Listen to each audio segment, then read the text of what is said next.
gun industry is the only industry left that is not regulated. It used to be guns and tobacco. Now tobacco is regulated, but guns are not regulated. Toy guns are regulated. You know, how much lead can be in a toy gun, you know, how pointy can it be, it might take a kid's eye out, but real guns aren't regulated.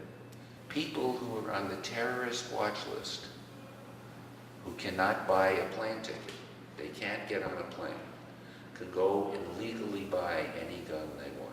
There's 300 million guns that are not registered and that can be used, you know, without any tracking of them. If you're coming out of the Army and you've been diagnosed with post-traumatic stress syndrome, that has to be reported to the prohibited purchaser database, so you should be able to get a gun. The NRA's position is that shouldn't happen.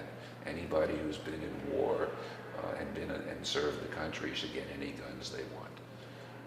And most of these people, it's tragic, wind up killing their family and themselves with the guns that they have. So they don't want them reported anymore. Do you know the NRA is trying to introduce legislation to allow people with Alzheimer's to get guns? 25% of the industry sales go to criminals.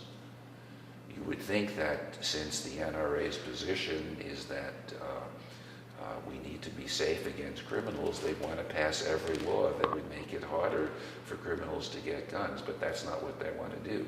They want to protect that market share. So every law that would make it harder for criminals to get guns can't be passed. It's crazy. It's beyond crazy. We have 8 kids a day being killed by guns, and that's a nothing.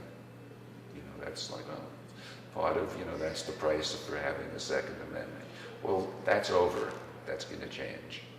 And National Gun Victims Action Council is going to make that change. And we're not going to make it by asking anymore, because asking is just a waste of time. We're not going to make it by trying to compete for politicians, because that's a game we can't win.